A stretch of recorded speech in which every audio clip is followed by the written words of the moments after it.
આણંદ નગરપાલિકાની સામાન્ય સભા શરૂ થતાં જ મોટો હોબાળો થયો છે। સામાન્ય સભામાં વિરોધ પક્ષે હોબાળો મચાવ્યો હતો, જેમાં 2 મિનિટની સભામાં 165 કામો મંજૂર થયા છે। તેમજ કર્મચારીઓની ભરતી, ચૂંટણી દરમિયાન આચારસંહિતામાં કરોડો રૂપિયાના કામોમાં ભ્રષ્ટાચારનો આક્ષેપ કરવામાં આવ્યો છે।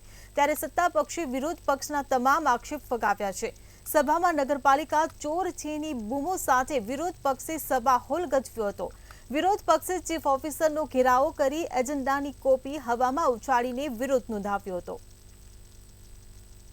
આચાર સંહિતામાં જે કંઈ કામોના બિલો કોઈ કામ આપણે કોઈ નવું કામ લીધેલ નથી। જે કંઈ જૂના કામો છે તેના બિલો જ ફક્ત મંજૂર કરેલા છે, જેની સત્તા આણંદ નગરપાલિકાના ચીફ ઓફિસર અને પ્રમુખશ્રીને પહેલેથી સરકારશ્રીએ આપેલી છે।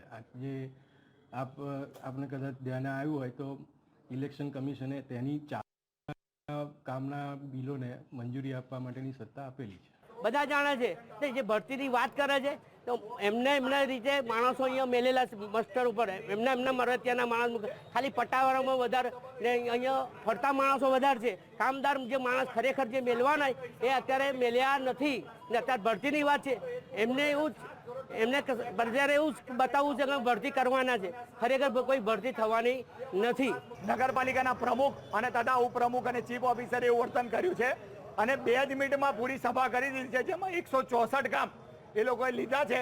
164 કામમાં કામ નંબર 5, 6 અને 7 કે જેમાં આ લોકોએ આચાર સંહિતા હોવા છતાં એપ્રિલ, મે, જૂન એની અંદર 7 કરોડથી વધારનો ઘપલો કરેલો એવું અમને લાગી રહ્યું છે। અમે એની તપાસ માંગી છે અને જો તપાસ નહીં થાય તો અમે એને આગળ બી એની જઈશું અને હાઈકોર્ટના બી દ્વાર ખખડાઈશું।